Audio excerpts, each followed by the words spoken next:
Bueno, vamos. ¿Yolanda Segarra eras o...?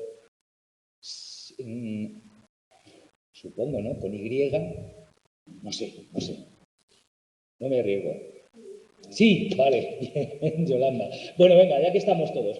Fijaos, he echado un poquito para atrás con lo que, bueno, aunque esta presentación es modificada de la que teníamos el otro día, porque con todas las cosas nuevas que hay en este y el descoloque de cosas, pues ha habido que no sirve la presentación exacta que tenía el año pasado. Hay algunas cosas que cambian. Pero bueno, básicamente es lo mismo, con algunos cambios que los he rectificado en la medida de las posibilidades. Recordamos, estábamos ya viendo los fármacos que sirven para la psicosis, que este año se iban a llamar, a partir de esta edición ya son fármacos para tratar la psicosis, no se llaman antipsicóticos, puesto que no solamente sirven para la psicosis. Fíjate que se dice fármacos para la psicosis y antipsicóticos es prácticamente sinónimo, ¿no? Pero bueno, que la psicosis también puede ser no esquizofrénica, también puede ser por otras causas, ¿no? En trastornos depresivos, en trastornos bipolares, etcétera, etcétera. Para tratar la manía también, los fármacos que suelen funcionar para la psicosis suelen funcionar para la manía. Directamente, se quitan los síntomas positivos de la psicosis, parece ser que son los mismos circuitos neurológicos que están detrás de la exacerbación que te provoca la manía, ¿no? O sea, que los síntomas positivos es una exacerbación de la conducta normal y esa grandiosidad, ese asumir riesgos, etcétera, etcétera, de la manía, pues también está relacionado con la misma circuitería que se supone que está detrás de los síntomas positivos de la esquizofrenia. Entonces, bueno, a grandes rasgos ya el otro día estuvimos viendo que había que en este curso en psicofarmacología distribuyen los fármacos para tratar la psicosis en 4 grandes grupos, ¿vale? Primero están los antagonistas de 2, que son los que antes se llamaban antipsicóticos típicos o clásicos, ¿vale? Que solamente tienen el principal mecanismo es, no solamente, o sea, que tienen como con mucha diferencia. Lo primero a lo que se unen casi son moléculas que la máxima afinidad la suelen tener como antagonistas del receptor de 2, ¿de acuerdo? Luego tienen otras cosas que ahora veremos. Luego están los que fueron los antipsicóticos clásicos, los antipsicóticos atípicos, precisamente para superar los problemas que podían generar y que era bastante fácil que generasen los antagonistas de 2, se utilizó la sinergia de antagonizar también el receptor de serotonina 2A. Entonces, estos antes se llamaban ASD, antagonistas serotoninérgicos dopaminérgicos, pero es la misma idea, ¿de acuerdo? Entonces es que antagonizas el D2 como los otros, pero al mismo tiempo antagonizas el 2A, serotoninérgico. Y es más, fijaos, lo comentan en vuestro texto, pero cuanto más, o sea, cuando miréis los perfiles a los que de unión de los distintos fármacos, si habéis echado un vistazo aquí, vamos a verlo en una diapositiva, en la de la caripa. ¿Qué hago? Es aquí. Mirad. Vamos a ver. 44. No, un poquito más. Siempre me equivoco de botón. 45, 46, 47, 48. Es que te veo que estás ya cerca, ¿eh? No. A ver, que llego.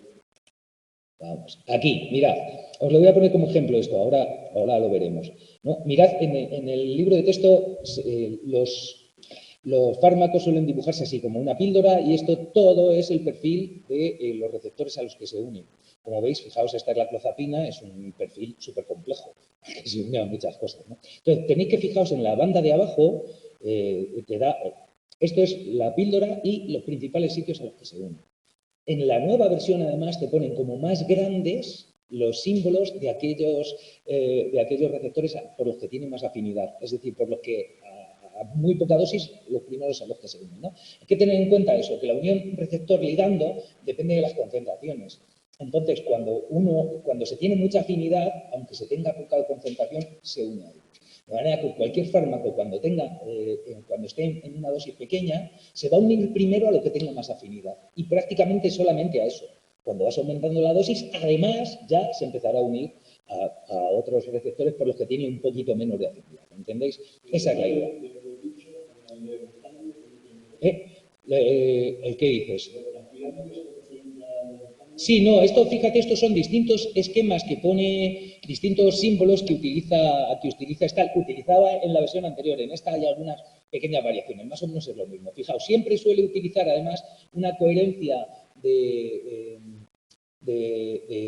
símbolos y manteniendo el orden más o menos. Siempre lo que te tienes que fijar con los antipsicóticos es en esta zona de la píldora, que es donde va a estar el antagonismo D2, que es lo que, quitando ahora que hay este curso, hay un medicamento que tiene eficacia antipsicótica y no tiene unión al D2, todos los demás antipsicóticos lo que hacen es unirse al D2. Y es más, los primeros lo que hacían fundamentalmente era unirse al D2. Acordaos que se sabía que había como un exceso de neurotransmisión dopaminérgica en la vía mesolímbica porque la psicosis provocada por un exceso de activación de esa vía tomando cocaína o tomando anfetaminas mimetizaba muy bien los síntomas positivos, llegaban a tener delirios y alucinaciones en la misma línea que un brote psicótico.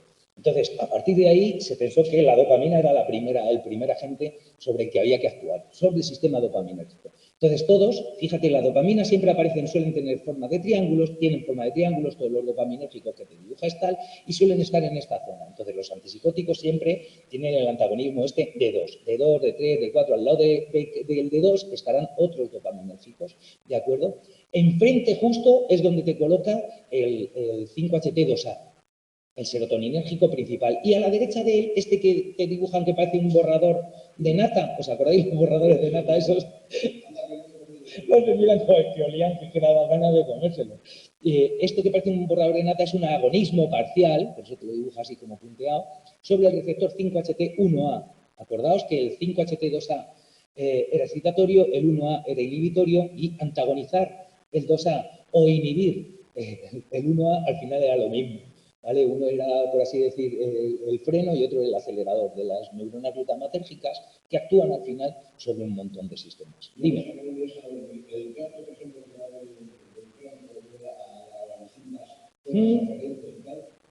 Toda la cadena de neuronas que van encadenadas tienen los mismos receptores. No, y lo verás. Tienes que empezar a estudiar, Javier, porque si no, no llegas. Si empiezas a estudiar, verás que te va contando, quiero decir, sin que llegue a decírtelo así, te va diciendo, por ejemplo, se ve que en esta zona hay receptores, por ejemplo, ya hemos comentado que la dopamina, existe un recaptador de dopamina, pero en el córtex prefrontal, por ejemplo, no se expresa el recaptador de dopamina. Es más, el que sustituye la proteína recaptadora que coge la dopamina cuando no está la dopamina ahí es el recaptador de norepinefrina. Puesto que la norepinefrina se fabrica a partir de la dopamina, lo cual le sirve también. De manera que si tú, imagínate, bloqueas con un medicamento la recaptación de norepinefrina, no solamente estás actuando sobre la norepinefrina, también estás actuando sobre la dopamina en el córtex prefrontal. Te digo eso porque en el córtex prefrontal se sabe eso, pero en los ganglios basales hay otros. En unas zonas, hay unos que expresan más un tipo de receptor. Por ejemplo, el D2, el D3, el D4, el D5 no se expresan en las mismas proporciones en las mismas áreas. Eso da pie a que pueda haber una versatilidad, ¿sabes? Y luego no solamente es como ocurre de base en los circuitos, sino las neuroadaptaciones que uno va teniendo. Porque cuando tú alteras la neurotransmisión en cualquier lado, ya sea por el mecanismo que sea, ya sea mediante que tienes un brote psicótico, porque has tenido un ictus, porque tienes una demencia y se te han muerto determinadas neuronas ahí, porque tomas una medicación o una droga o cualquier historia, ¿de acuerdo?, que haga que se varíe, tu cuerpo reacciona y regula al alza, regula a la baja, expresa más, expresa menos, varía la expresión de receptores para conseguir eso. Entonces, parte de la neuroplasticidad precisamente es eso, es variar lo que en el programa inicial estaba puesto. Pues una deducción correcta, ahí está. A lo que os estaba diciendo, que en esta pila os fijaréis en esto. Siempre aparece, como te digo, aquí los dopaminérgicos. Aquí el 5-HT2A y el 1A, que son los más importantes, los que hay que tener en cuenta. Y luego a continuación en esta zona están el resto de serotoninérgicos cuando se une a ellos. Si no se une a ellos no estará, ¿de acuerdo?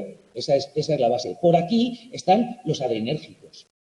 Los alfa, adrenérgicos o alfa-1, alfa-2, ¿de acuerdo? Esto os lo estoy poniendo como ejemplo aquí. Aquí en esto, que no aparecen, probablemente, si también tiene inhibición sobre un recaptador, aparezca por esta zona, también al lado de los alfa. Entre los alfa y los dopaminérgicos van a aparecer los recaptadores, donde te ponen NET o DAT, es decir, y el recaptador de norepinefrina o transportador, por eso te ponen NET, o transportador de dopamina o el transportador de serotonina. Estos van a aparecer aquí.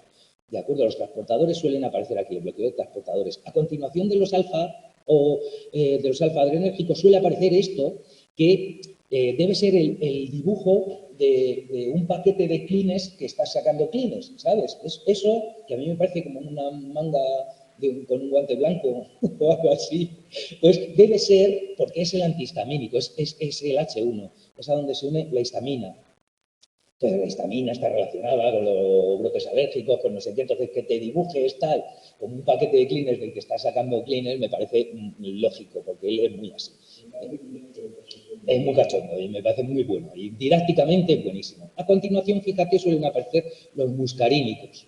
¿Vale? Aquí, en esta presentación antigua, en estas nuevas, no aparecerán este, que es el receptor X. Es un supuesto receptor que lo mencionan, pero no te aparece luego en la iconografía de la nueva edición, pero te mencionan que bueno, pues que aquellos, de hecho, en la presentación está, aquellos que veáis que en esta posición, que es donde suele aparecer, aparece esto, así como ovalado y con una X, significa que tiene unión a un receptor que sabe que aumenta el riesgo de problemas cardiometabólicos. ¿Vale? Que no, porque parece ser que ese riesgo de cardiometabólicos no se puede achacar a la unión que tiene con los muscarínicos ni a la unión que tiene con los histaminérgicos, que también parece que puede provocar aumento de peso, pero solamente eso no lo provoca. Entonces se sabe que hay otro receptor sobre el que se está actuando, pero no se sabe cuál. Eso todavía es muy habitual. ¿De acuerdo? Que penséis que, daos cuenta que muchas de estas cosas, de hecho, si miráis los dibujos, los esquemas que yo os estoy poniendo aquí, veréis que de esta edición a esta han cambiado determinadas cosas en estos perfiles. Se han descubierto más cosas, se han quitado algunas porque se han considerado menos importantes, se han aumentado algunas cosas. Básicamente es lo mismo y por eso lo sigo utilizando.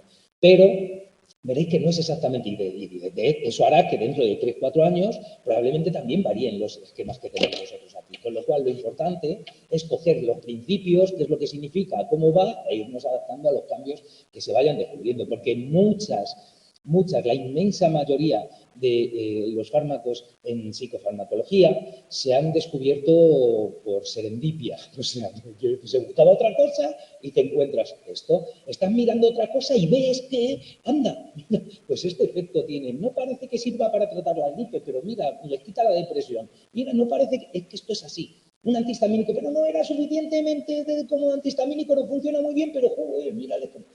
Es todo así. Entonces, generalmente se descubre, se ve, se mira y a partir de ahí se empieza a investigar. Pero el sacar el perfil farmacológico de unión, daos cuenta que todavía hay muchos receptores que se están uniendo. Claro, si, por ejemplo, con los cannabinoides que se conocen desde el 60, que Meshulam, el 60 y pico, que el grupo de Meshulam descubre los receptores de cannabinoides, etcétera, se demuestra que hay un sistema endocannabinoide, pues todavía se descubrieron después el grupo de Meshulam el CB1, el CB2, los receptores principales a los que se unen. Se sabe que no explica ni de lejos todas las acciones que da. O sea, hay otros, siempre se postula un tercer posible receptor de cannabinoides, un cuarto se van descubriendo, cada vez hay más pistas de que este puede estar también implicado, este otro. Pero, chicas, aunque parezca que sabemos mucho, cuanto más sabes, más te das cuenta de lo que te falta por saber. Entonces, se saben algunas cosas y nos sirve para orientarnos, pero todavía se desconoce mucho. Que tengáis esa idea. Entonces, eso en cuanto al perfil. Luego, a lo que tenéis que fijaros es esta banda que viene aquí abajo, ¿de acuerdo? Son todos los receptores a los que se une. Voy a quitar esto de aquí, que esto no. Esto aquí, así. ¿Y esto no me lo puedo llevar? No. Mierda.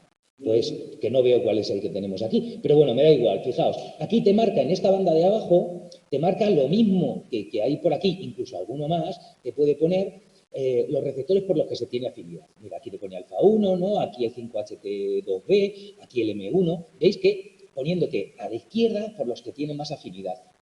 ¿De acuerdo? Entonces, es importante que os fijéis en esta línea vertical que colocan ahí, que es donde se coloca la unión al D2, porque era la diana principal a la que había que bloquear el D2 en un porcentaje importante, casi en el 80% en la vía mesolímbica, para conseguir el efecto antipsicótico.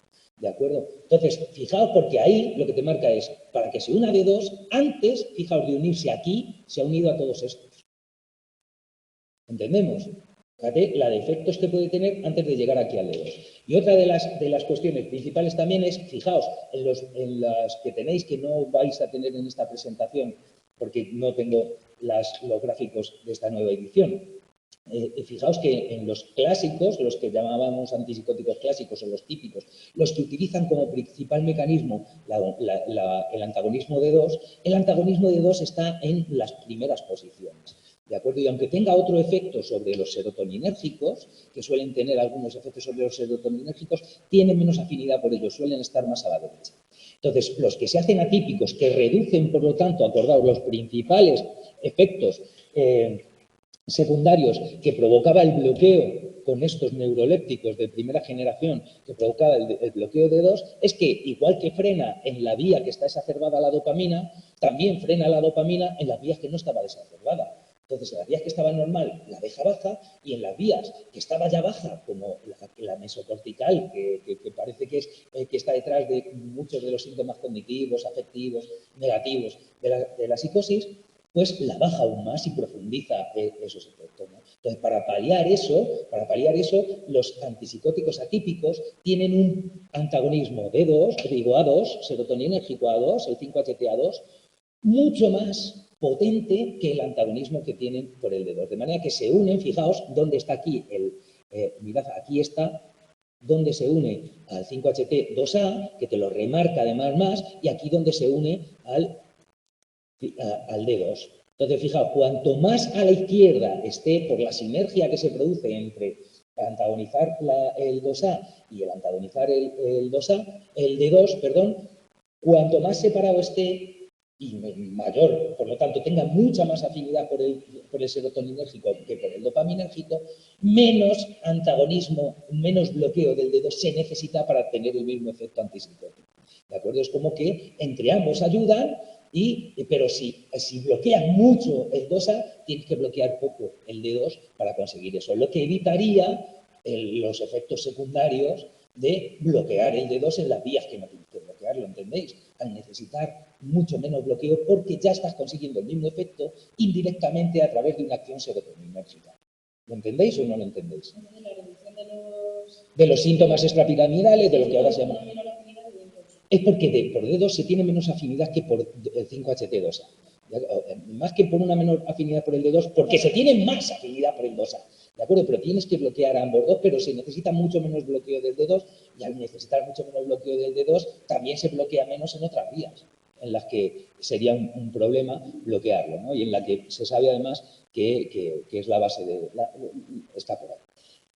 Entonces, os había puesto esto para que echásemos para que tuviésemos una idea, para que os fijéis cuando veáis en los gráficos y de cara a repasar vosotros la asignatura luego, que os fijéis en eso, en el vistazo, viendo que se bloquea el D2, ya te da idea de que puede ser antipsicótico. Se bloquea también el 2A, bueno, puede ser antipsicótico atípico. Si el 2A se bloquea antes de que se bloquee el D2. Es decir, se tiene más afinidad por el 2A, el 5-HT2A, que por el D2, son atípicos. Si te aparece un bloqueo de 2, pero el bloqueo de 2 está muy a la izquierda, que se tiene mucha afinidad por ella, y el 5-HT2A está bastante más a la derecha, va a ser un antipsicótico clásico. Puesto que cuando ya empieza a funcionar la sinergia serotoninérgica, ya tienes ocupados muchísimos y ya estás provocando efectos secundarios en otras vías. ¿Entendemos cuál es la idea de cómo funcionan estos? Entonces, lo que os comento. Exacto, requiere afinar mucho. Por eso es del paciente. Claro, claro. Bueno, hay algunas cosas que hay que monitorizar, otras que no, pero lo suyo sería, claro, es que el ajustar, date cuenta que son tratamientos que tienen muchos posibles efectos secundarios que vas a tener que tomar muy a largo plazo, si no de por vida, ¿de acuerdo? Y que, por supuesto, hay determinadas cosas que no... O sea, fijaos que en muchos de estos casos te van a comentar que se tiene te van a comentar, por ejemplo, que uno de los problemas de los efectos secundarios que genera es que provoca aumento de peso.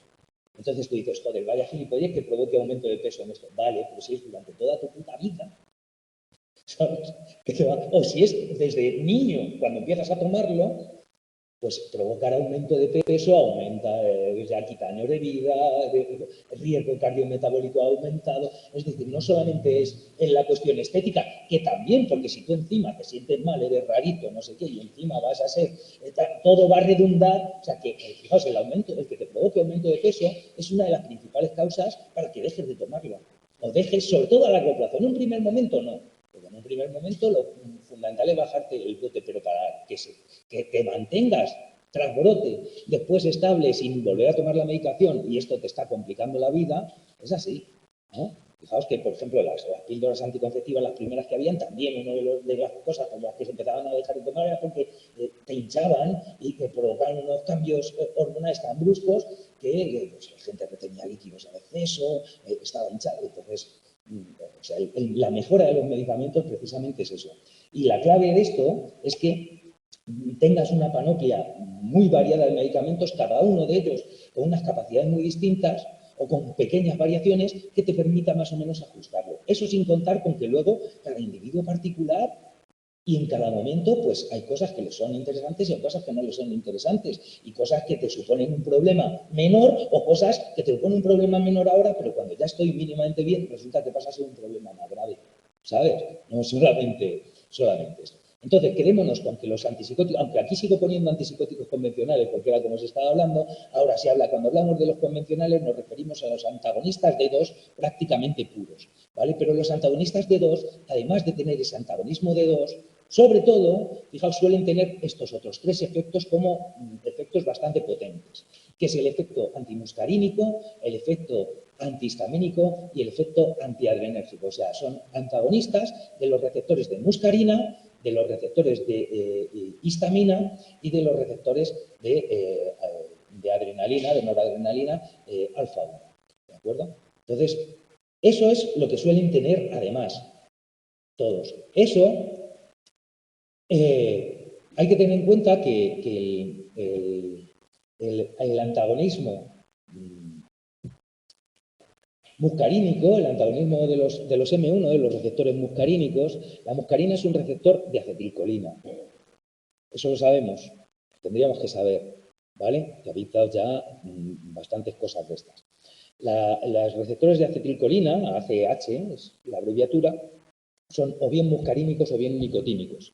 Y son así porque a ellos se une, a los nicotínicos es donde se une la nicotina, va a tener su efecto farmacológico en el tabaco, y los muscarínicos es porque a ellos se une la muscarina. ¿Os suena de algo la muscarina? ¿No suena la manita muscaria? Una seta, la seta de los enanitos, esa roja con pintas blancas. Ahí está. ¡Ay, Adrián, Adrián! ¡Qué setíboro eres! La seta de los típicas de los enanitos, preciosa, con el sombrerillo rojo con pintas blancas. La seta de David el Momo. ¿De acuerdo? Bueno, yo siempre cuento que estas cosas sirven para que os acordéis de los muscarínicos, aunque no tenga nada que ver. Sí, claro, porque fijaos, los receptores, lo que es la manita muscaria parece ser que no es precisamente por la muscarina, sino por el ácido iboténico que también lleva y tal, pero se utiliza como alucinógeno, sobre todo en determinadas zonas en las que acceder a otras plantas con capacidades alucinógenas más interesantes es difícil, como ocurre, por ejemplo, en todo el norte de Europa, en toda la franja siberiana de Eurasia, que con los fríos y el tiempo tan tal, pues otro tipo de plantas no se dan tan fácil. Allí no vas a tener ayahuasca ni cosas por el estilo, ¿sabes? Entonces, durante mucho tiempo en tribus del norte de Europa y de Asia, de Siberia, se utilizaba desecaban los sombrerillos de la manita muscaria y luego a través de cocciones y tal, pues se utilizaban los principios, que no era precisamente la muscarina. Ya os digo yo que la muscarina lo que provocaba fundamentalmente eran los síntomas aversivos que te provocaba esa intoxicación, porque también te revolvía el estómago, te provocaba náuseas, vómitos, etcétera, etcétera, precisamente la muscarina. Pero el ácido iboténico hacía que estuviese pues la euforia y la alucinación, porque llegan a ser alucinógenos, ¿no? Entonces, esta seta desecada evidentemente en cuanto empieza a tener fama y a que la gente lo utilice, pues empieza a cotizar. Y además, como no se puede dar muy bien nada en aquella zona, pues es escasa y entonces empieza a tener dinero. Los sombrerillos de la manita muscaria cuestan mucho. Entonces, los ricos utilizaban la manita muscaria en sus fiestas. Y la cuestión es que el ácido iboténico este se elimina prácticamente inalterado y prácticamente al 100% en la orina. Y es más, además metabolizas la muscarina y en la orina no se excreta esa muscarina, con lo cual los pobres lo que hacían era recoger los orines de los ricos y luego hacían sus fiestas utilizando los orines de los ricos para ponerse. Y parece ser que quitando el asco que te provoca beberte el orín de otro, hay quien se bebe sus orines. Por ahí había el de la botica de la abuela, el Chumari Alfaro, salía, bueno, sí, hay por ahí gente, a mí no es que sea santo de mi devoción, desde luego, pero hacían pero quitando el asco que te pueda dar el beberte el orín de otro, resulta que era más eficaz incluso, porque estaba quitado todo lo que provocaba náuseas, etcétera, etcétera, que era la mosca. Entonces eso es, y además se eliminaba bastante bien y permitía varios, o sea, de las fiestas de estos se podía recoger y seguir bebiendo una segunda vez, no sé si eran 4 o 5 meadas las que todavía seguían teniendo suficiente como para poner a la familia.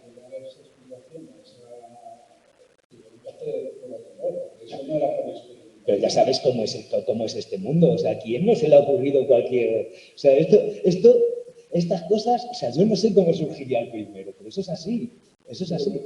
La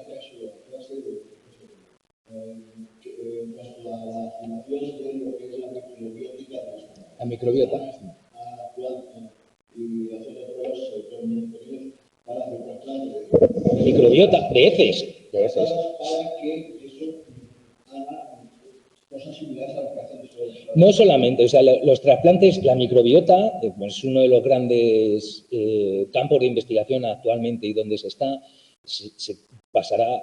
Yo ya he visto hace tiempo que ya había por ahí documentales en la tele en la que te hablaban de unas clínicas en Suiza, sobre todo donde empezaron, en las que había, la gente llevaba en un tupper los donantes de caca, llegabas con tu caca, gracias, a gente que la habían visto, que tenía una microbiota buena y se elimina en un porcentaje muy alto en las heces.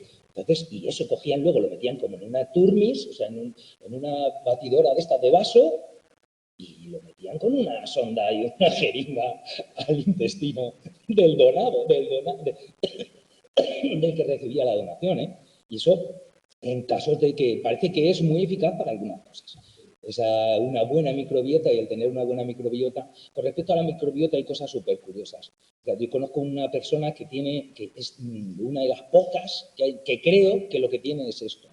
Porque no sé si hay 100 casos en el mundo o ha habido 100 casos en el mundo, que se llama el síndrome de autodestilación, que tienes que provoca, tiene como su intestino, su estómago se ha transformado en una fábrica de cerveza, porque precisamente es una colonización excesiva de esas Saccharomyces cerevisiae, es una levadura, ¿de acuerdo? La levadura de la cerveza que puedes tener tú, de hecho tienes en tu microbiota, la microbiota hay hongos, las levaduras son hongos, ¿vale? Bacterias, hay distintos microorganismos de muchas cepas y lo interesante es tenerla muy variada. Mientras esté muy variada, no sé, la microbiota está equilibrada, pero si tú por una toma, por ejemplo, de antibióticos que te carguen muchas bacterias que dejes destrozar, de repente hay una que es resistente, se hace la jefa y invade todo y pasa a ser patógena.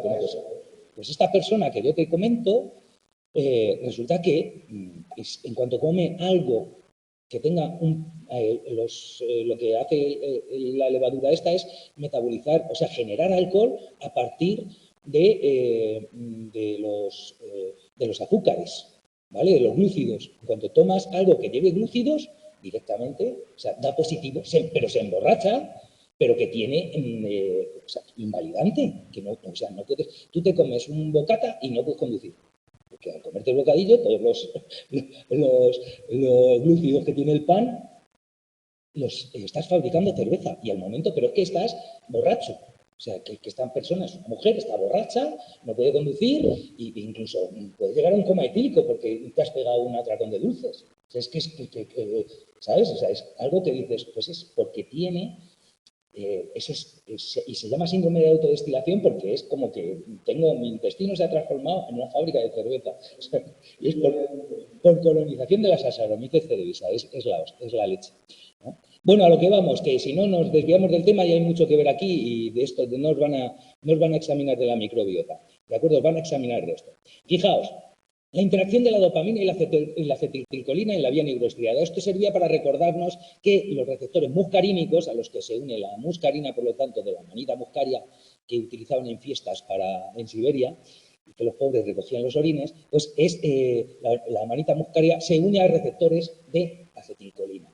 Ya está. O sea, que la acetilcolina realmente imita a la acetilcolina en determinadas zonas, porque lo que ocurre es eso, que se imita a la acetilcolina. Igual que el tabaco también imita a la acetilcolina, la nicotina, para unirse a los receptores nicotínicos. Esa es la idea. Bueno, pues fijaos, en el estriado siempre hemos oído hablar de la vía nigroestriada, ¿no? Que conecta la sustancia negra en el mesencéfalo, las sustancias negras, por lo tanto, en el mesencéfalo, con el estriado dorsal, fundamentalmente, y que es parte de los ganglios basales y que un mal funcionamiento, un descenso de actividad de esta vía cuadra con los síntomas del Parkinson.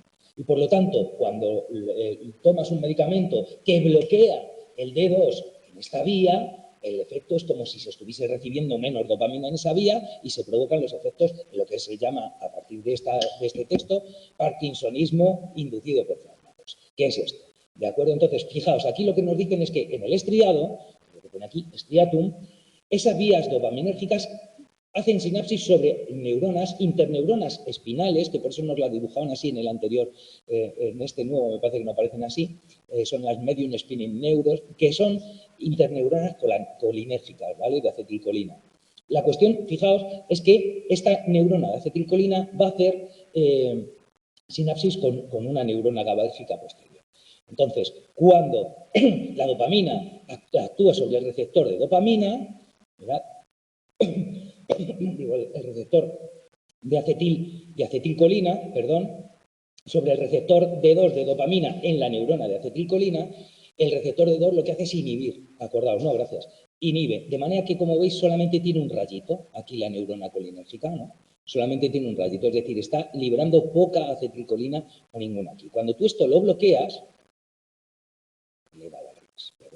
cuando tú esto lo bloqueas con un medicamento que antagoniza el D2, como veis es el símbolo del circulito y el triangulito rojo del D2, ¿de acuerdo? Cuando antagonizas, desinhibes, porque la unión al D2 era como un freno de la neurona de acetilcolina, desinhibes, se libera un montón de acetilcolina y ese montón de acetilcolina actúa sobre la siguiente, estimulando la siguiente GABAérgica, lo que hace que baje la actividad motora a continuación, porque esa vía continúa controlando el motor y lo que haces es sobreactivar a lo loco una de GABA, para que lo que va a hacer es frenar como loco a todo lo que ocurra. Pues esos son los problemas de hipocinismo, hipomovimiento, ¿no?, de ralentizar los movimientos, de rigidez y temblores que se producen en el Parkinson. Ya sea el Parkinson, en este caso, un Parkinson inducido por tomar neurolépticos, por tomar antagonistas D2. Eso es lo que estaba ocurriendo.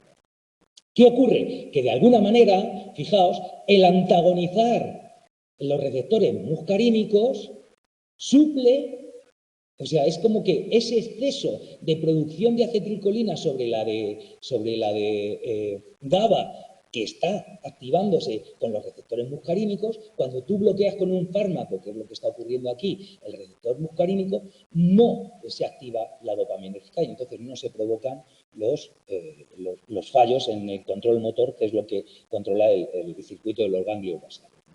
Esa es la idea.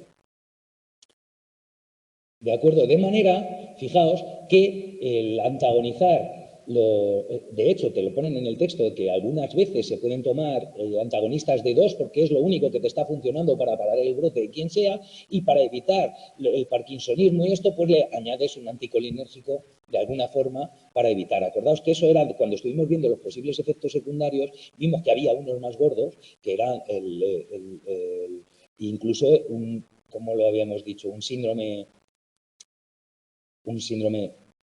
anticolinérgico maligno, ¿no?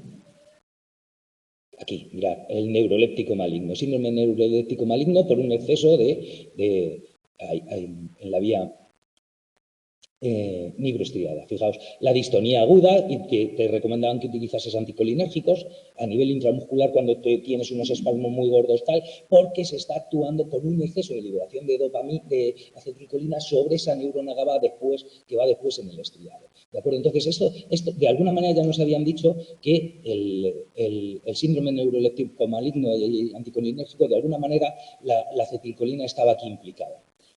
Estábamos en la 30... No, la 32 o 33. La cuestión es que, de alguna manera, ese efecto que el bloqueo provoca en la vía nigroestriada, el bloqueo del D2, se puede paliar con el añadido de un antagonista muscarínico. ¿De acuerdo? Se puede paliar precisamente por eso, porque el receptor sobre el que está actuando a partir de ahí es el muscarínico. Y el tenerlo hiperactivado es lo que provoca el parkinsonismo, con lo cual un antagonista muscarínico parece que está actuando ahí correctamente. ¿Cuál es el problema? Que esto, aunque está bloqueando y puede evitar el parkinsonismo inducido por fármacos, parece que a tomarlo de por vida o a muy a largo plazo, sin embargo, sí no evita que se produzca la temida discinesia tardía, que era justo al contrario, que al final la neurona dopaminérgica que está detrás, como no está recibiendo nada, se sensibiliza exponiendo muchísimo, y con que haya una mínima liberación de acetilcolina va a tener el efecto, que es lo contrario. Al final lo que vas a tener es una hiperestimulación de la vía de aquí, que es lo que lleva a la discinesia tardía con movimientos balísticos, es decir, que es una hipercinesis, un hipermovimiento, cuando el parkinsonismo es decir, lo que en agudo te provoca una ralentización, a la larga te sensibiliza tanto que lo que provoca es todo lo contrario. Entender que la discinesia tardía es un trastorno hiperkinético y el parkinsonismo es un trastorno hipokinético. Pero provocar el parkinsonismo a largo plazo provoca una discinesia tardía que es hipertónica y que es de hipermovimiento, o sea, es un exceso de movimiento. ¿Lo entendemos, no? Por lo menos yo creo que lo entendemos. Eso es lo que provoca. Entonces, fijaos, por un lado te dicen el añadir, pero acabamos de comentar que es uno de los tres principales efectos añadidos que pueden tener lo que llamábamos antes antipsicóticos clásicos, o sea, aquellos antipsicóticos que tienen como principal mecanismo el antagonismo de dos. Y que si tienen alguno serotoninérgico, tienen menos afinidad por él, que es lo que estábamos viendo, están más a la derecha. Es decir, los que se llamaban clásicos antes suelen tener también algunos bloqueo antimuscarínico, o sea, un antagonismo antimuscarínico. Con lo cual, si tienes un antagonismo muscarínico, en ese caso, lo que de otra manera sería un efecto secundario, sin embargo, en cuanto a evitar los síntomas extrapiramidales, que ahora se llaman parkinsonismo inducido por fármacos, pues es un efecto farmacológico buscado. O sea, que algo sea un efecto farmacológico o sea un efecto secundario dependerá de cuál es la realidad de ese paciente y qué es lo que necesita, ¿no? Es lo que estábamos diciendo. Hay muchos que tienen como efecto secundario sedación, que hay pacientes en los que esa sedación será terapéutica. Pues si el paciente está agitado, le vendrá bien sedarse. Si es un paciente que está adormilado, la sedación no es lo más conveniente, precisamente será lo contrario para que ese paciente tenga una vida normal. ¿Entendéis? Que el concepto de efecto secundario, de efecto farmacológico, quitando el efecto principal, que es el que estás buscando concretamente sobre la vía dopaminérgica, sobre la serotoninérgica, todos los demás, depende del paciente, será un efecto deseable o indeseable. Ya está, esa es la idea. Entonces te dicen otros efectos secundarios que se provocan al bloquear con un antagonista muscarínico la vía muscarínica, los receptores M1. Dicen, y estos son los otros efectos, ¿no? Este es la acetilcolina, que actúa sobre el receptor M1. Mira, los efectos que puedes tener son, que vienen aquí, visión borrosa, somnolencia, boca seca, eso es lo que te pone aquí, dry mouth, y en inglés es constipation, no es constipado, ¿no? Sabemos lo que es constipation, ¿no? ¿Sabemos lo que es constipation en inglés? No lo sé. ¿No sabes lo que es el inglés constipation? Pues es que es muy importante saberlo si vas a Londres. Y cuando necesitas un laxante, ¿qué es lo que te provoca? Te provoca estreñimiento. Con lo cual, imaginaos, si tú tienes un constipado y vas y pides, y le dices al farmacéutico que te dé algo para constipation, te va a dar un laxante. Con lo cual, en el próximo estornudo probablemente la líes, ¿entendemos? O sea que es interesante que no confundir este falso amigo. Esa es la idea. Y en el de este año, además, añaden otro efecto secundario a los que vienen dibujados del M1, por el bloqueo del M1, que es, como dicen, disfunción cognitiva, que también puede llegar a provocar una cierta disfunción cognitiva. Ya está. Este como el principal efecto, como los efectos secundarios, cuando, como veis, bloqueas el D1. Pero los otros principales también veíamos que era el bloqueo del H1 histaminérgico, por lo tanto, y el del alfa-1 adrenérgico. Entonces, cuando los principales efectos de bloquear el receptor de histamina, pues ¿cuáles son? Cuando tú tomas un antihistamínico, ¿qué es lo que te provoca? Sueño. Eso sabemos todos, que la mayoría de las veces cuando tomas el antihistamínico te dicen no puedes conducir maquinaria, mires el prospecto. El antihistamínico, el principal efecto secundario es que te provoca sueño. Tú buscas el antihistamínico para bajar tu reacción alérgica, a lo que sea, ¿no? La reacción brutal proinflamatoria, tú estás bajándola con la señal histaminérgica. ¿Qué es lo que ocurre? Que como efecto secundario provoca sueño, porque la histamina está detrás de la regulación también del sueño. Entonces, el bloquear el receptor de histamina provoca sueño. De manera que la histamina lo que hará será despertarte. ¿Vale? Si el antihistamínico lo que hace es dormirte, la histamina lo que hará será despertarte, ¿sí o no? Fíjate todas las cosas que ya nos dicen, pero que vamos sabiendo. Y, como decíamos, por lo tanto, provoca adormecimiento, el bloqueo histaminérgico del H1 de histamina y aumento de peso, ganancia de peso. Esto que os comentaba antes, que parece una chorrada, sin embargo, es muy importante para medicaciones a muy largo plazo y sobre todo para medicaciones con población infantil o cosas por el estilo, ¿de acuerdo? Implicadas en el desarrollo y tal. Y el bloqueo, el antagonizar el receptor adrenérgico alfa-1 provoca también adormecimiento, ¿no? Mareos, puede provocar, y un descenso de la presión ortostática.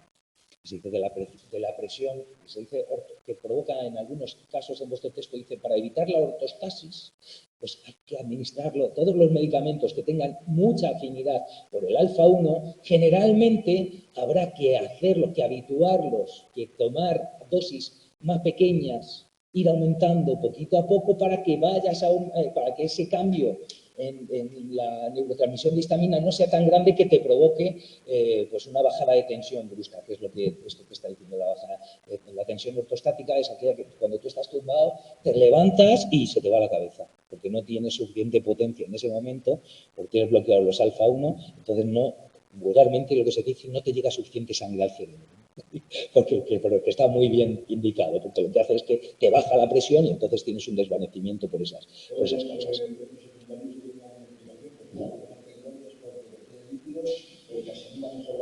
No, no sé cuál será directamente. No creo que sea porque asimiles más la comida. Generalmente es lo veremos ahora, lo que te comentan. Generalmente va con un aumento de la ingesta, acompañado de un aumento de la ingesta. O sea, lo que te suele es apetecer comer más, va acompañado de un aumento de la ingesta, generalmente. No es que asimiles más. Date cuenta que asimilamos muy poco de lo que comemos, porque estamos tan sobrealimentados todos realmente en nuestro... Si comemos mínimamente bien, tenemos mucha comida.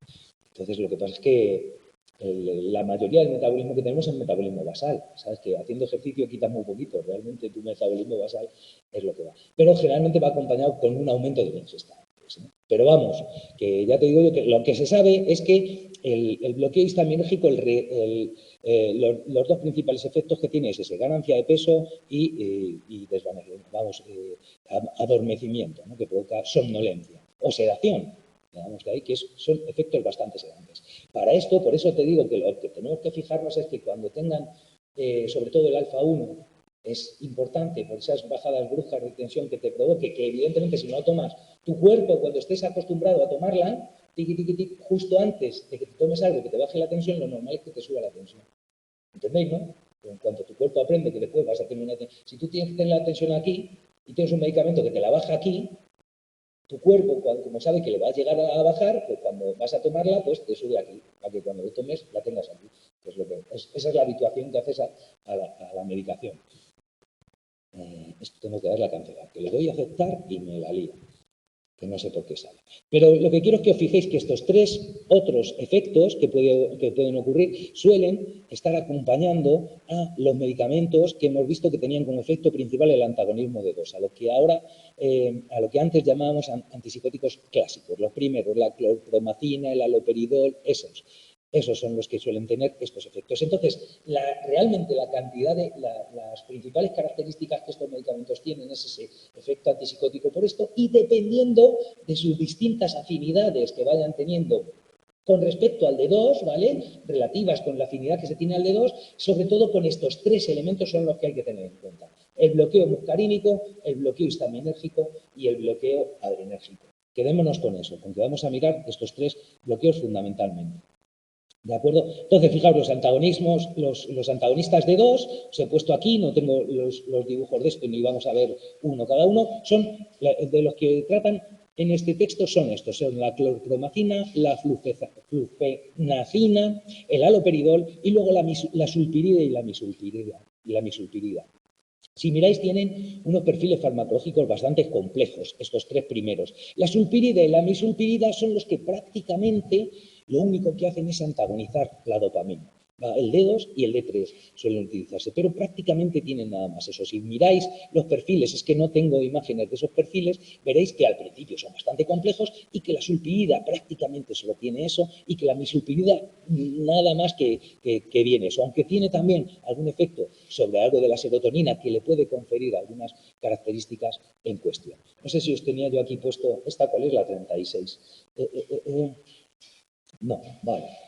Entonces, pues que sepáis que está la clorpromacina, que tiene un efecto, una potente sedación, precisamente porque tiene ese efecto antagonista M1 y H1, el adrenérgico y el alfa-1, ¿vale? Y es eficaz para tratar la agitación. Luego la flufenacina, que es más potente todavía que la clorpromacina, pero un poquito menos sedante. Y el haloperidol igual también es potente, pero un poquito menos sedante. La sulpirida y la misulpirida, como tienen un perfil farmacológico mucho más simple, parece que son mejor toleradas. Simplemente eso, mejor tolerada. Dime. Cuando dice que trata las situaciones, ¿te en la que estamos hablando del Parkinson? No. Esto es que también sirven para tratar la agitación, sobre todo en demencia, que no llega a provocarse una psicosis, pero sí que pueden estar agitados. Vale, también hablan de la agitación que están, pues... Sí, lo que pasa es que hablan de que a largo plazo no producía pero eso es un efecto... Sí, no, estamos hablando de un paciente agitado, es un paciente que está altamente nervioso, quedémonos con eso. ¿De acuerdo? Que no llega a tener, no es una agitación motora, ¿de acuerdo? No es que tenga los tics y esto, no. Es que estás demasiado nervioso. O sea, la catisia que te dicen, ese nerviosismo que se te mueve una pierna, que no puedes dejar de andar, el típico de la persona que está esperando a alguien que está en el quirófano y que le están operando y está venga a dar vueltas como el león enjaulado, eso es lo que te comentan a catisia. Aquí lo dibuja esta vez como con una pierna que está temblando, te dibuja así y todo el rato moviéndose, ¿no? O sea, esa sensación de intranquilidad, por así decir, de agitación sería más. Sin llegar a tener el brote psicótico, pero sí agitación. También te habla muchas veces de la agitación en autistas, agitación en pacientes de Parkinson que tengan demencia. Con la discinesia. Eso es más centrado solamente en la vía nigrostriada. Quédate con eso. No oyen la pregunta, es verdad. No, sí. Sí, al escuchar la grabación es verdad. Me preguntaba por la agitación. Entonces, fijaos que lo que están diciendo es que la agitación... ¿Dónde venía aquí la clorpromacina? Era la primera. Aquí está. La clorpromacina tiene numerosas acciones sobre los receptores asociados, asedación, antagonismo muscarínico, alfa-1. La clorpromacina se prescribe a menudo para aprovechar la sedación. Por lo tanto, como tiene un efecto sedante potente, pues es bueno para el paciente que está agitado, que está nervioso, excesivamente nervioso, ¿no? Dice, en pacientes para los que resulta propicio, especialmente a corto plazo por vía oral o como inyección intramuscular de corta duración, para tratar la agitación o un empeoramiento repentino de la psicosis. O sea, un nerviosismo excesivo, digamos, un paciente que está agitado. Es todo lo contrario a lo que necesitaría. Hay pacientes que están como muy sedados y lo que necesitan es levantarles el ánimo, y a estos es como, párale, que una de las principales cosas es que te pares, te tranquilices y ya veremos qué es lo que es. Con respecto a él, es como siempre, fijaos que de cada bloque que veamos de medicamentos, te van a poner el primero, que es el primero que salió, y luego los demás más o menos como en referencia a él. El primero de cada bloque de tipo de medicamentos es el que se controla como patrón principal de esa familia de medicamentos. Aquí está la clorpromacina en la primera, entonces luego te dicen la flufenacina, pues es más potente que la clorpromacina, es decir, con menos dosis consigues el mismo efecto, eso es lo que significa más potente, y es menos sedante, o sea, tiene menos diferencia o menos preferencia por unión al alfa-1, al muscarínico y al nicotínico, aquellos que sabemos que provoca sedación, su antagonismo, menos el que tiene la clorpromacina. Por tanto, provoca menos sedación. El haloperidol también. El haloperidol es quizá uno de los más usados de los antipsicóticos clásicos que todavía se siguen utilizando. Y fijaos, la sulpirida y la misulpirida, es que si veis aquí los perfiles farmacológicos de la sulpirida y la misulpirida, mirad qué perfil farmacológico tiene. Es que te dibujan, fíjate, prácticamente lo único que tienen es este. Fijaos que los otros siempre tienen algún otro centro de adhesión. Sin embargo, la sulpirida y la misulpirida tienen un perfil farmacológico prácticamente solamente antagonizando los dedos. Esta es la 205, página 205. ¿De acuerdo? Entonces, te dice, la misulpirida tiene más selección por el dedos mesolímbico que el nigroestriado. Fijaos, esto es curiosísimo que te está diciendo, ¿no? Dice que teóricamente, al tener un cierto efecto también sobre el 5-HT7, parece que todo aquel que antagoniza el 5-HT7 parece que provoca un efecto antidepresivo, con lo cual puede ser una de las causas por las que pueda tener la misulpirida un cierto efecto antidepresivo. Y por lo tanto es adecuado para los síntomas negativos a dosis baja. Dice que parece que es más selectivo por los dedos de la vía mesolímbica que de la vía nigroestriada.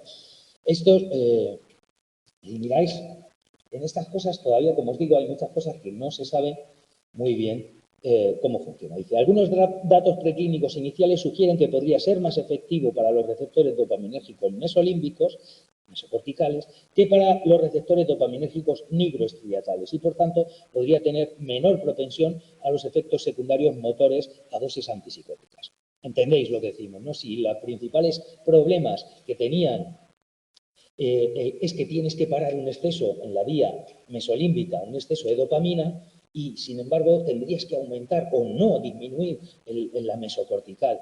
¿Entendemos? Porque ahí hay poca, que es lo que refleja los síntomas negativos. Entonces parece ser que esto, que al tener de por sí, parece que tiene más afinidad a los que hay en la vía mesolímbica que a los que hay en la nigroestriada. Teóricamente los dedos son iguales en todos. Entonces no sabemos qué es lo que ocurrirá. Fijaos que hay otros medicamentos que nos dicen algo parecido, que parece que en algunos sitios, o que actúa como antagonista sobre sobre el receptor cuando está a nivel postsináptico, pero como agonista cuando está a nivel presináptico. Si el receptor es el mismo, actuarás igual al unirte a él. La cuestión es que no sabes si además actúa sobre otras vías internas, como pueden ser la síntesis y la degradación, las vías de síntesis y degradación de los neurotransmisores, por ejemplo, activando o inhibiendo cadenas de cascadas enzimáticas que lleven al final a que haya más o que haya menos y que eso interfiera con tu acción antagonista. Hay casos que funcionalmente lo que vemos es que eso funciona así, aunque teóricamente sepamos que es imposible, que cuando se une un receptor,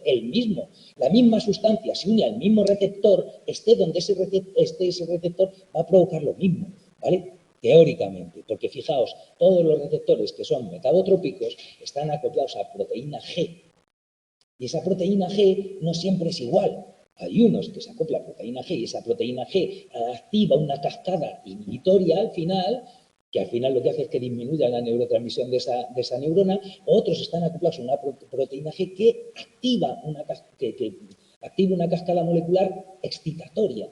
Y es la misma proteína G, que se activa siempre que se una el otro a su receptor. ¿Entendéis que la versatilidad que hay? Que al final hay determinadas cosas. Entonces no sabemos al final por qué será, pero sabemos que ese efecto se está produciendo.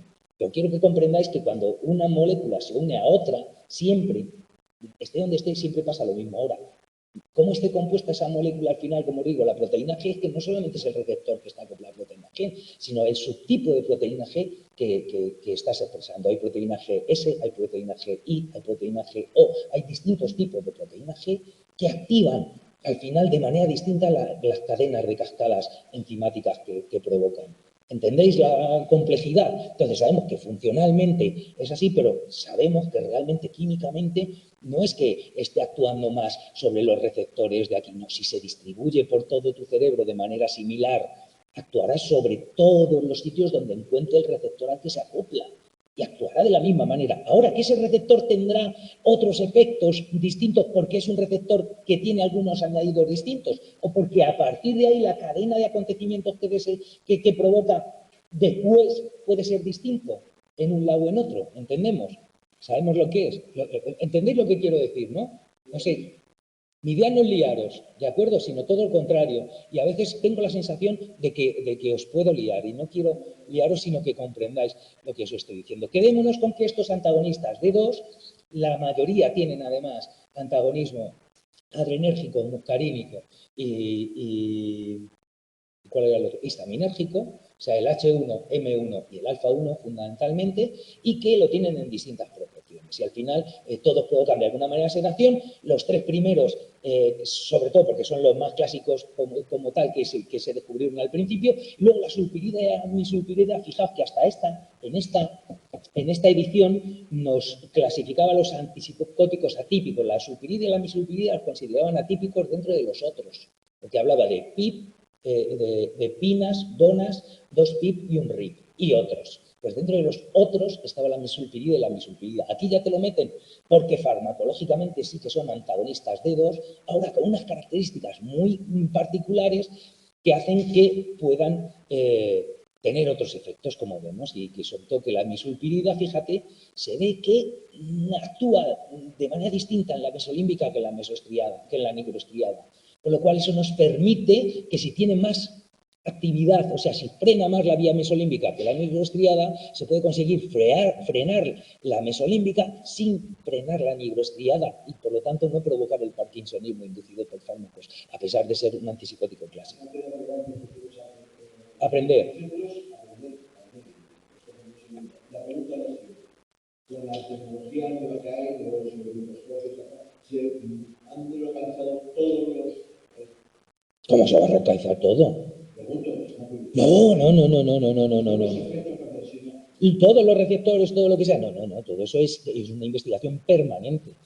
Permanente. Fíjate, si está el proyecto del Blue Brain, es un proyecto de mapeo de todo tu cerebro, pero aún así, los receptores, date cuenta que esto es muy relativo. Tú vas descubriendo cosas. Entonces haces determinada prueba y con esa prueba ves, pero esa prueba tiene siempre unas limitaciones.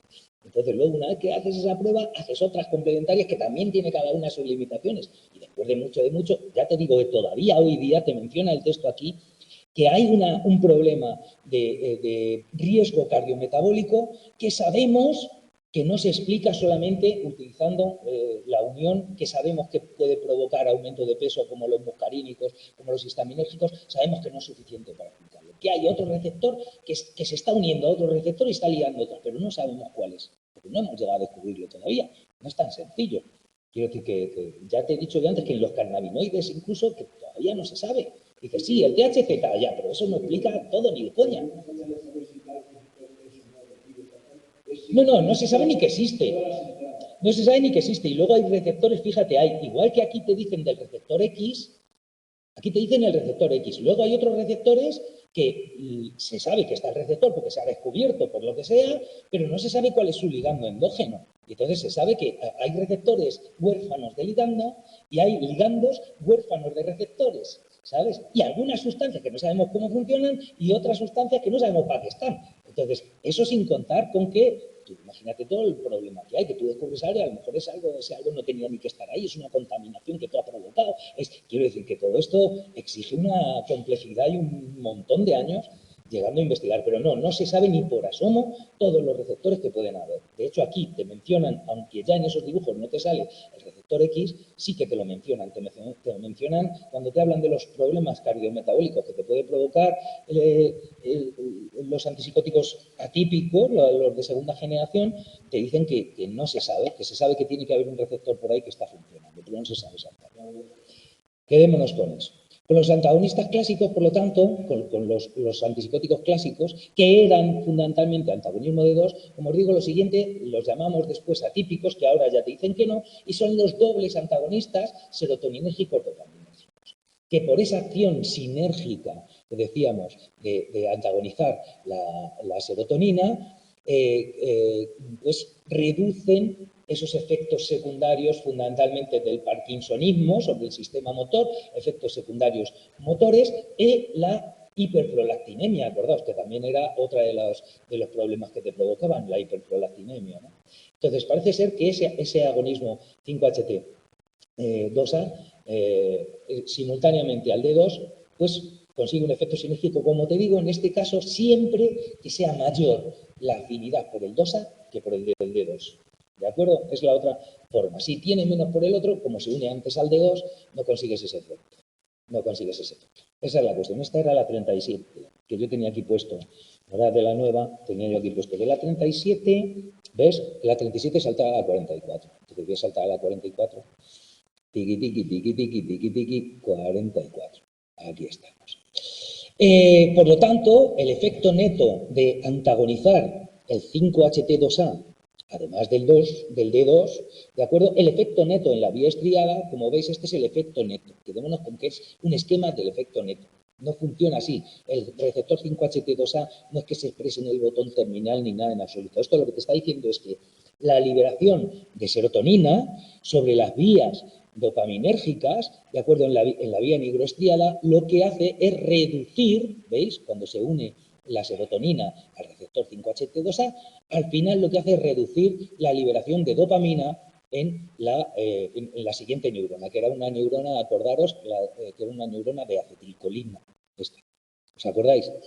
En el nigroestriado estaba la dopamina sobre la acetilcolina y la acetilcolina sobre una GABA después. Esa era la idea.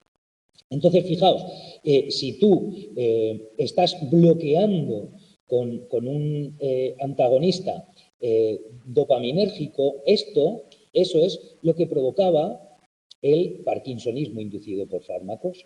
Pero si al mismo tiempo de antagonizar antagonizas también el 5-HT2A, al antagonizar el 5-HT2A, liberas más dopamina y esa dopamina compite por los receptores en la nigroestriada, por los receptores D2, ¿de acuerdo?, con tu antipsicótico.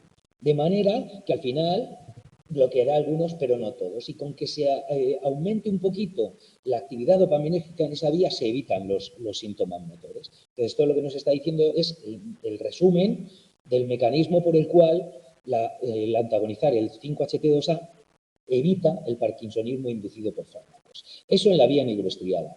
Y en la vía infundíbulo, tubero infundibular, eso es que empieza por infundíbulo y entonces no me salía, claro, y es que es tubero infundibular. En la vía tubero infundibular, aquella que lleva las células lactótropas en la hipófisis, fijaos, aquellas que producen la hiperprolactinemia, con la consiguiente liberación de la galactorrea y provoca problemas en fertilidad, amenorrea, etcétera, etcétera.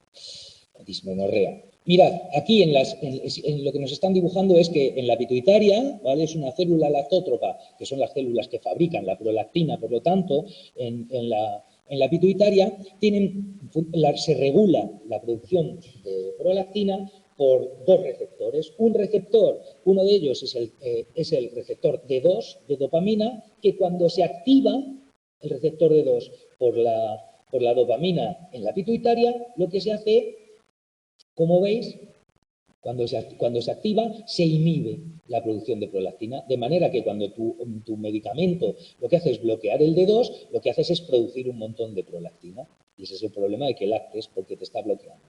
Ahora bien, el activar el 5-HT2A provoca el efecto contrario, ¿de acuerdo? Cuando activas el 5-HT2A por la serotonina, aumentas la liberación, con lo cual si bloqueas reduces la liberación. ¿Entendéis? Que las acciones del receptor 2A de serotonina y del receptor 2 de dopamina sobre la producción de prolactina son justo las contrarias.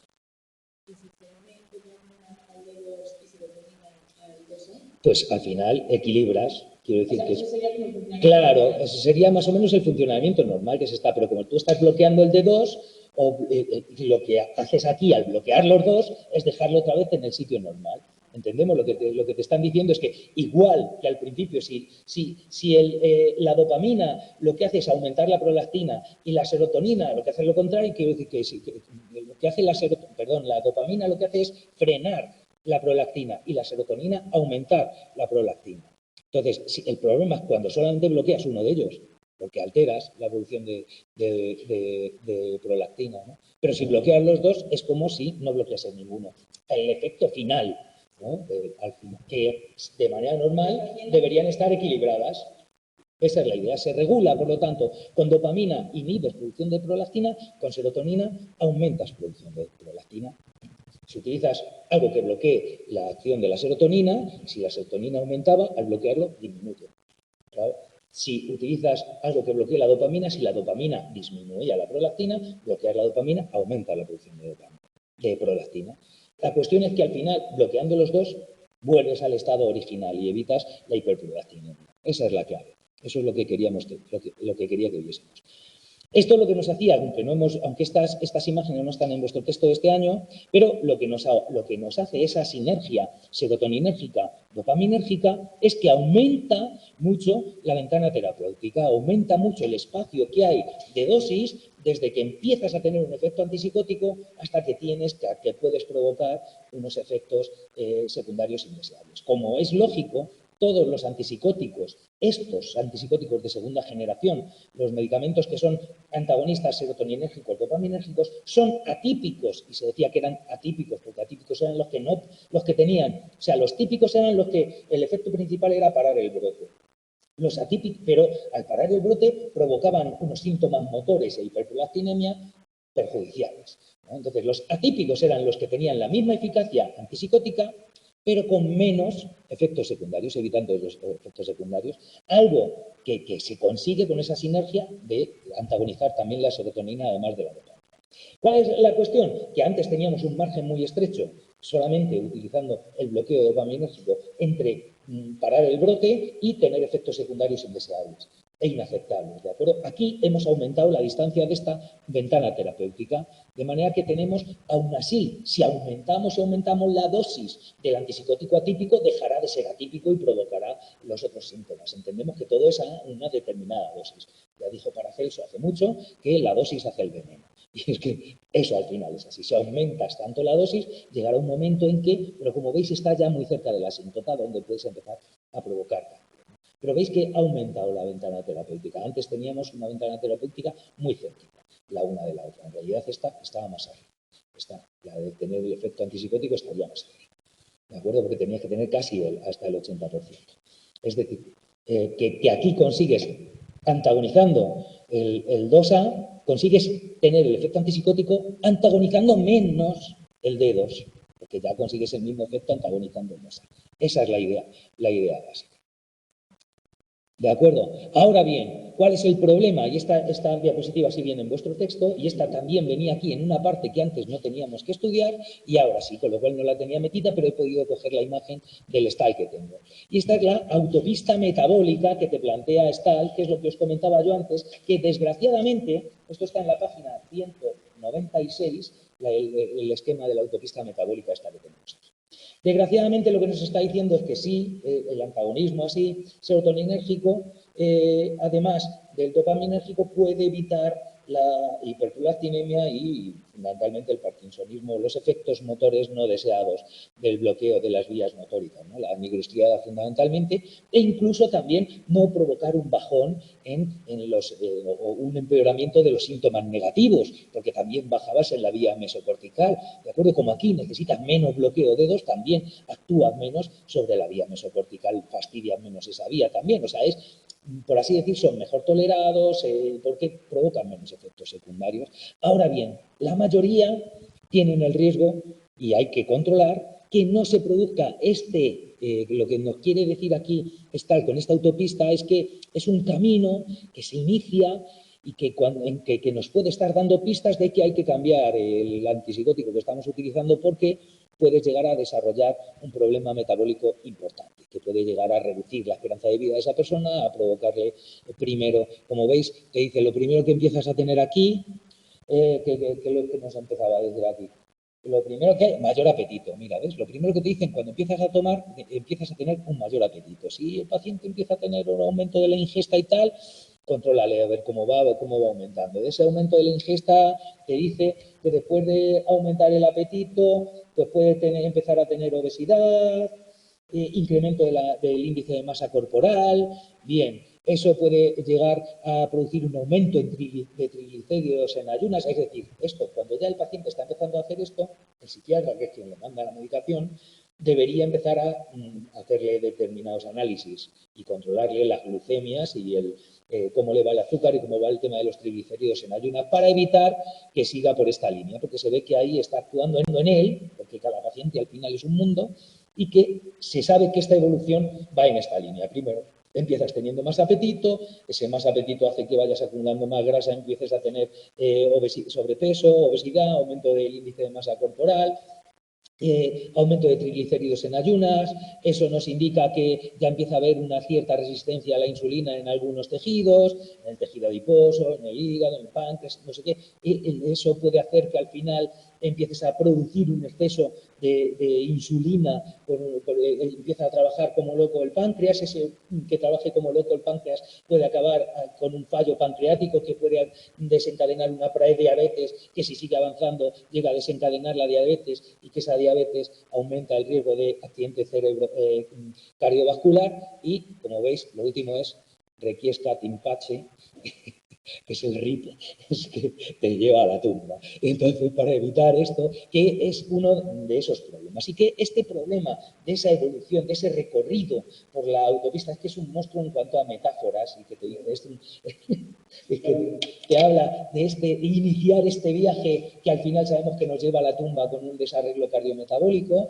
Parece ser que no lo explican las acciones de esta segunda generación de antipsicóticos, de medicamentos eficaces contra la psicosis, que tienen un doble efecto antagonista serotoninérgico y dopaminérgico. Parece ser que no se explica por simplemente las acciones sobre los muscarínicos y los histamínicos, que se sabe que sí, que dan ganancia de peso en sí, pero que eso no explica, que una cosa es que ganes peso simplemente esto si coman más y otra cosa, y por eso es por lo que mencionaba el supuesto receptor X, que te lo menciona aquí cuando te habla del metabólico, pero luego ya no te dibuja el símbolo que hasta la edición anterior sí te dibujaba de un receptor al que se une que sea el receptor X. ¿De acuerdo? Entonces, pero recordad que no lo explica todo la unión a los antihistamínicos y a los antimuscarínicos, y entonces se sabe que tiene que haber otro receptor que de momento no sabemos cuál es. A lo mejor en la siguiente edición ya sí. Con lo cual es una cosa más que tendrán que aprender y de las que pueden examinar, que es la contrapartida. Es que hay muchos sitios donde puede estar, no es tan sencillo. La gente que sabe, bueno, la activación del apetito es algo bastante complejo, la regulación de la ingesta es algo bastante complejo. Y la asimilación de los medicamentos, y es el estómago, es el intestino, pero también son muchos núcleos que están ahí funcionando y varios sistemas, ¿no? Cuenta que estaban por ahí hormonas que activan el apetito, pero no es complejo, no es simple. Yo tenía puesto aquí, esta es la 47, ¿no? De la 47 saltar a la 50, porque en la nueva tendríamos para saltar a la 50, que es donde Esto es. Fijaos, y ya entramos a comentar el último, mirad, el otro mecanismo que puede estar aquí implicado, y es el agonismo parcial D2. ¿Vale? El agonismo parcial D2, que suele ir acompañado, en estos casos va acompañado generalmente, de un agonismo parcial también 5HT1A. ¿Vale? Si el que funcionaba antagonizando era el 2, el que hay que agonizar, aunque sea parcialmente, es el 1A. ¿De acuerdo? Entonces suelen ser antagonistas dobles, dopaminérgicos y serotoninérgicos 1A, no el 2A. Al que es lo mismo antagonizar el 1A, digo, agonizar el 1A que antagonizar el 2A, porque tienen efectos justo al revés. Uno es inhibitorio y otro es excitatorio. La cuestión es cómo funcionan los antagonistas parciales, digo, los agonistas parciales. Y eso es lo que ya comentamos en su momento. Fijaos, esto sería el espectro agonista-antagonista que ya comentamos en la primera clase, creo que ya lo comentamos.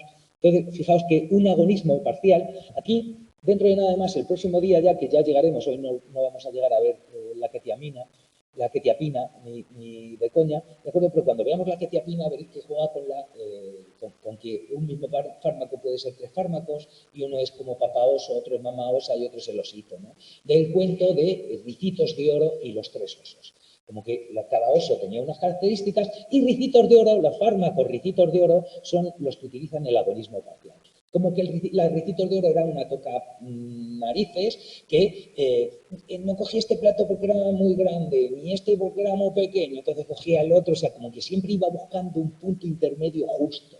Y esa es la idea que nos quiere dar Stahl con el mecanismo de acción de los agonistas parciales. De manera que, si fijaos, si un agonista parcial, hay agonistas parciales además que pueden estar muy cerquita del antagonismo, o más lejos del antagonismo, es decir, que pueden activar más el receptor o menos el receptor, porque siempre que sea un agonista, aunque sea parcial, significa que activa el receptor, aunque el receptor lo que haga sea inhibir, pero es decir, provoca un cambio en el receptor. Acordaos que el antagonista era el silencioso, ¿de acuerdo? Ahora bien, ese agonismo parcial, pues imaginaos, si yo tengo una vía que está exacerbada de dopamina, como ocurre en la mesolímbica, en la psicosis, ¿no? Sabemos que está exacerbada, poner ahí un agonista parcial que el receptor, por mucho que se estimule, lo único que hace es, lo estimulas para que tenga 2 disparos en vez de 10, porque tú, si no lo estimulas nada, tiene un disparo. Si tienes un agonismo parcial muy cercano al antagonismo, significa que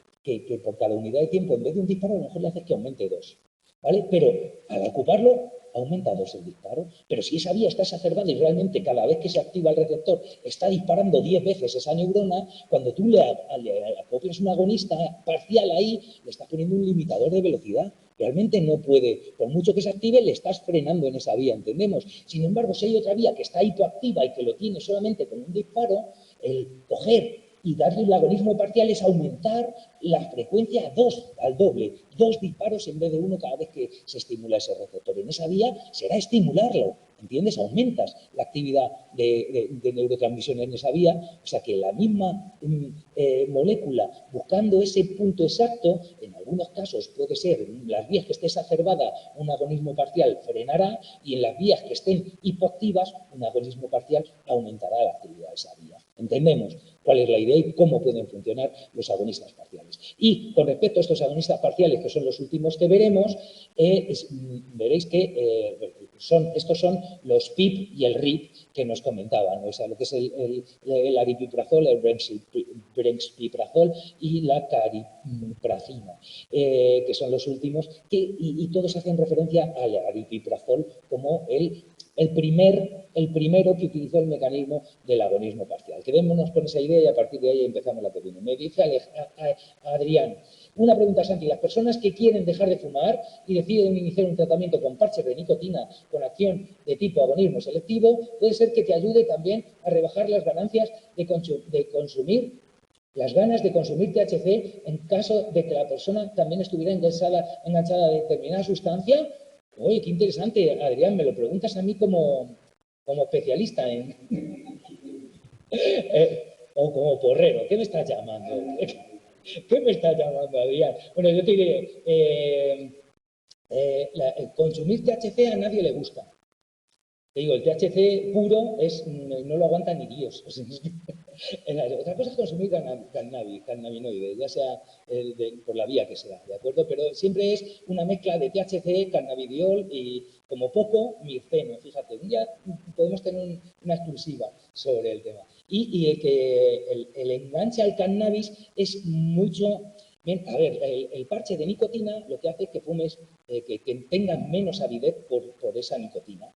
Y por eso te evita tener parte del mono que tienes al dejar de tener nicotina. Pero los cannabinoides parece ser que en el peor de los casos, o sea, hay algunas personas, hay lo que sea, pero los cannabinoides se acumulan en tejido graso. Cuando tú tomas el cannabinoide, que sea por la vía que sea, ya sea, no tiene por qué ser mezclado con tabaco, pueden ser vaporizadores, por ejemplo, que es bastante más puro. Si tú lo tomas sin nicotina, y por lo tanto, pues ahí no está la nicotina funcionando. Pero, y si solamente es de esto, realmente los cannabinoides son liposolubles y se acumulan fundamentalmente en tejido adiposo. El 90 y pico por ciento de los cannabinoides que tú entras se acumulan en tejido adiposo. Pero en tejido adiposo tiene muy poquito efecto y del tejido adiposo se van liberando muy poquito a poco, muy poquito a poco, muy poquito a poco, de manera que eso lo que hace es que es muy difícil tener sensación de abstinencia a los cannabinoides. Muy difícil porque siempre vas teniendo como una liberación. De hecho, la cruz de esto es que tú fumas un porro hoy y dentro de 15 días te hacen un control de drogas y das positivo en cannabis porque todavía tu tejido adiposo sigue liberando un poquito de esta sustancia. Nos tenemos que ir, que ya tiene que venir Cristóbal y eso. Pues algún día podemos hacer una especial de cannabinoides si queréis, pero fuera de clase.